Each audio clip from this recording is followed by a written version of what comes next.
If you want to write a book and become a best-selling author, you're in the right place. At Elite Online Publishing, we can help you create, publish, and market your book so that it becomes a #1 bestseller. We work with a limited number of authors to ensure that they receive the best possible service. So if you want to learn how to write and publish a book that will empower you to smartly grow your brand, business, and credibility, apply today. We look forward to working with you. Hey everyone, it's Jen Foster here with Elite Online Publishing. We are here for the Elite Publishing Podcast. Remember to subscribe and follow. I'm really excited because we have an author here today who has written 4 books. You can get them in all formats. Antonio Garrido, and we're going to talk today about his book, My Daily Leadership, a powerful roadmap for leadership success. So welcome, Antonio. Hi, Jen. How are you? Good. We had you on our other podcast, Elite Expert Insider, so people can go and watch that and learn more about your expertise. But today we're going to talk about authorship. So tell us a little bit about yourself and why you decided to write a book, like your very first one. Okay. Well, when we were talking earlier, I told you how when I first came out of the university a million years ago, I was an architect. So I actually have given some thought to why people might become an architect. And I think, and we also talked a little about legacy, and I think it's kind of leaving things, behind when we're not around. And I don't think I was a particularly good architect, in fairness, which is why I didn't do architecture for very long. And my boss at the time encouraged me to run the department rather than be in the department. I think it was his clever way of saying, you're not very good at being an architect, but I think you're better. Anyway, that notwithstanding, and who knows, because I don't work for him anymore. But I think I always thought that I wanted to write a book, but didn't really know why and what of and all of that. And I think it's part of this legacy piece, I think. Also, we talked on the other podcast about how, lifelong learning and, avid readers, and I'm an avid reader, and lots of great CEOs and leaders are. Anyway. So I bought a business in Miami about 12 years ago, and we did rather well. We grew it into the 3rd largest in the world, and the thing that we did.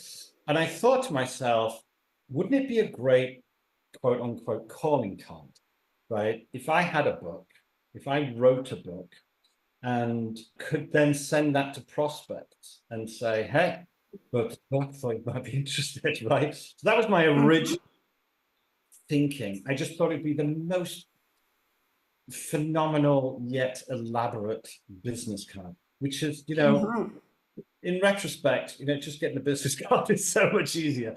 But anyway, right. It's a great lead generation tool, and it makes you stand out, right?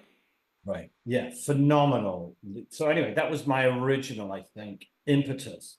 Here's the thing. I've never written a book before. And it's a bit like equity. Somebody says, oh, yeah, could I get a job in this play? And they go, yeah, what other plays have you worked? None. Well, right. They don't let you play unless you can play. It's a weird thing. So I had never written a book, ever. I actually had, when I was about 14, I sent a poem into the local newspaper and they printed it. So I was a published author before I even... That's fun. really was an actor. So I thought, okay, well, I'm going to write this book, but I don't know how to write a book. So this is what everybody does. And I went on, I Googled it, how to become an author, right? Which is, in retrospect, just such an odd thing to have done. But anyway, what occurred to me was, you got to have an idea. You got to have something that you can write a synopsis for. So we could do like some kind of chapter outline, some kind of like, who's the target audience? And it's like a business plan for a book. So plans, no one could tell me how to do a business plan better than I could do this. I've been doing them for 25 years. So I'll write a business plan for my book versus a book. So I wrote a business plan for a book. And then I thought, well, I'll send it to somebody. What harm can it do? And in my head, I thought, well, I know Colonel Sanders, the KFC chief. Yeah, they actually started here in Utah where I'm at. Oh, the first KFC ever.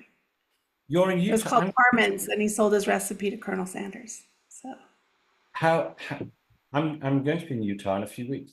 So Oh, you can go and check it out. The first KFC ever. It's called Harmon's now. so I'm going to Salt Lake. Is that where you are? You're in Salt Yep, Lake? that's where it's at. I shall pop in. We should have a cup of tea.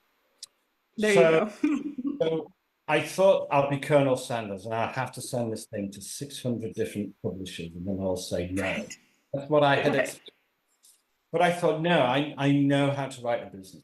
Like I know how to do it. I don't know how to write a book, but I know how to write a business plan. So I'm going to write a business plan for a book, right? That's the only thing I knew. I wrote a business plan for a book, sent it to an organization, a publisher, it would come to me in a second. The first one says, okay, we'll have it. Right, the first one. Nice. Oh, that's easy. I don't know what all the fuss is Right. about. So what they then did was they said, this is going to be a chap called Yusuf. He'll be your editor and you'll work with Yusuf and Yusuf will help you put this thing together. Well, I think, so my first advice is don't write a book, write a business plan. There you go. Business plan is good, they'll write the book. Don't get precious about one single word about it because Yusuf, or somebody that looks a little bit like Yusuf, will absolutely tear it apart. They're not insulting you, they're not insulting the children, right? They just know is to be an editor of a book. So accept what they say, fight for the few things that you need to fight for. When you read my books, okay, so I have a particular style. My first book, when you read my book, you will see all of my books are littered with very pithy footnotes. There's like a footnote on every page, right? And they're very, I think they're, incredibly humorous little anecdotes and comments and so on. And it's, I kind of break the third wall by saying naughty reader basket, things like that. So my first book, my book, and I'll tell you how I wrote my book in a second for those that are interested. So all of these footnotes, okay? And you can tell by the way I'm talking to you now, I even speak in footnotes, right? I keep going Right. off. It's how I communicate with myself and the world. So I had all of these footnotes and Yusuf said, no, this is just confusing. So we're going to get rid of the footnotes. And that's the only thing I put my foot down and said, no, right? If you don't want to do the footnotes, I'm not doing the book. And we had this sort of Mexican. Well, we have to cut them in half. No, footnotes are because that's kind of my thing. Anyway, this won't sell. I said, well, do it anyway. And people, I can't tell you the number of emails where I've had people saying, and by the way, I love the footnotes, right? So in one of my books, we have this kind of like style. So here's the thing. I knew that I wasn't, an accomplished author because I've never written any unusual stuff. So I thought, here's what I'm going to do. I am going to, come hell or high water, I'm going to set my alarm an hour. Do I want to this book? Do I want to do this book or not? Somebody said, yes, if I write the blooming thing, they'll, we can do it. So I said, well, okay, people would kill just to be in this position. So I'll set my alarm an hour earlier every day, like every day, Saturdays and Sundays and holidays and Thanksgiving. And I'll sit and write for an hour, right? And I write for an hour. What would I write about? Well, the thing that's in the book, and we'll just directionally go in the right direction. We talked in the earlier podcast, make a quick start and course correct on the way. So I made myself do it for an hour a day. And it just kind of took shape. Yusuf beat me every month or so when I sent in the latest chapter. He said, you can't say this, you can't say that. Our lawyers won't let you do that. So we had all those arm wrestles, just keep writing, writing. I read the best book ever was it called On Writing by Stephen King? It was something like, write your first draft and then take 60% away. And it's a bit like somebody asked Michelangelo about David, the big statue. And he said, how did you do that? I said, well, I just got a block of marble and took away all the bits that weren't David, right? Just took all the extra bits away. And that's what I think writing a book is. Just create, keep going. You'll get better as you go along, keep editing. Do your first draft. Let them throw 60% of it in the bin. Don't get precious apart from a few things that you absolutely insist on, and just keep going. So anyway, I wrote this book. I like that. Yeah, it was really good. And I thought, I think it's really key that you set the time out and like just that time blocking and making sure you get it done. But then yeah, having that editor to help you and knowing like that advice you got about 60% throwing it away. I think that is key because a lot of authors will say, I just need all of this in the book. I can't take any of it out. And then it's just too big of a book and people aren't going to read it because it's too big, like it's too overwhelming for them to read. So I really that, like that you admit that, it's not all going to be good. The first draft's going to be revised and revised until you have the final draft. So I think that's really good. And when I how long wrote, did that take you? Like doing that every hour, every day? How long did it take you to finish the book? How long did it take that, from beginning to end? that took me a year. So A year. yeah, so 365 hours, if you like, because Yeah, that's right. ever not do it. So I did it every Hmm. day. Then probably another couple of months, kind of edits and final edits and all that kind of nonsense. Hmm. Then we then wrote, in the book, we promised a few PDFs and stuff like that. Yeah. And then a couple of tables. Yeah, and it was just the best feeling when a box showed up, at the door and it's full of your books. And then I thought, this is Yeah. terrific. So I gave myself about a week off and started writing my second book, right? Oh, there you go. Yeah. So I was going to ask you, what was the most surprising thing after your book was published? What was the most surprising thing that happened? Well, I'll tell you the best thing and the worst thing. The best thing Okay. is, because the thing about books is, they have a shelf life where Mm-hmm. they'll send me an email. So this is the best thing and continues to be the best thing years and years later, where someone will say, I just read your book and it's phenomenal, right? And I just like, a complete stranger, you just go, oh, that's so, so nice. I sat on a plane once. I sat on a plane and the lady next to me was reading my book. Like, have I died and gone to hell? It's like just the best thing. That's But awesome. the worst thing, and I learned it after the first one, if you have the opportunity, narrate your own book, narrate Hmm. your book. For If the you, audio. yeah, for the audio, somebody else narrated the first one. If I ever met that gentleman on the street, I would throttle him. And I'm grumpy AF with the printers for publishers for letting that person narrate my book. Or Hmm. if anybody's listening, please don't get the audio of that one. Get the audio of this one because I narrated this Yeah, one. maybe you should do the a second edition. If your rights are gone, like depending on what your contract says. But if your contract says that you only have so many years, you could do a second edition of that book and you record it yourself and put it Oh, out.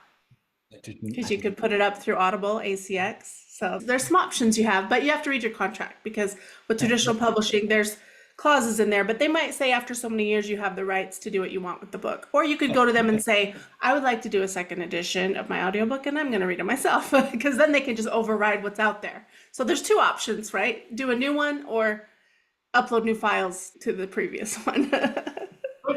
I'm definitely going to do that.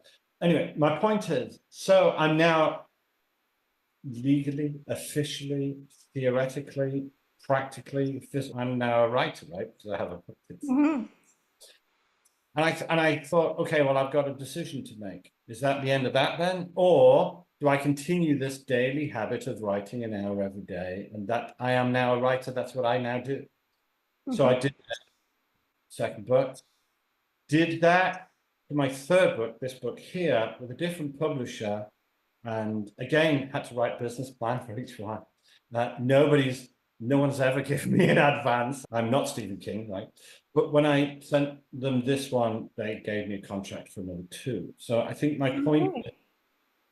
my point is that if you're a writer, you write. You just write every day. You write, and Mhm. you do. If that's what, like in a parent, there's never a day you don't feed them. There's never a day you don't Yeah. change the nappy, right? If you're a Mhm. writer, you write. That's what you do every day. If you're a chiropractor, that's what you do every day. You chiropractor. Mhm. That's even Right. thing. Make a I decision. think that's great advice. Decide you're going to be a writer. You, that's not the only thing. You can be a chiropractor and a writer, but make that decision that you're going to be a writer So what do you do today? You're right. What's Lionel Messi doing today? The best soccer player in the world. He's the best in the world. It's Friday, right? For me, it's in the evening. For you, it's in the morning. I'm telling you what he's Yeah. doing. He's on the pitch, right? He's on the pitch, right? Because that's what he does. So make a decision. Yeah. It starts with a decision. Everything. That's great. Well, that's great advice. Antonio, tell people where they can go to get your book or to find more information about your website. Okay, so the company's called My Daily Leadership. The book is called My Daily Leadership. So if you want to send me an email, it's antonio@mydailyleadership.com. The website is all the W's, mydailyleadership.com, all one word. Go on Amazon, My Daily Leadership. Yeah. And if you send me an email and you mention Jen, and I promise it'll get to me and I'll help you out if I can. Sounds good. We'll put that link up in the show notes and people can go and click on the link to get the book and to learn more about you, Antonio. Thank you for being on the show today. Enjoyed it. Thank you very much, Jen. Thank you for the invite. Great. Well, this is Jen with Elite Online Publishing. We are missing Melanie Johnson today. She is actually doing a VIP day with an author, helping him write his book. So if you'd like to do that, you can contact us at eliteonlinepublishing.com. And we look forward to seeing you on the next podcast. Bye.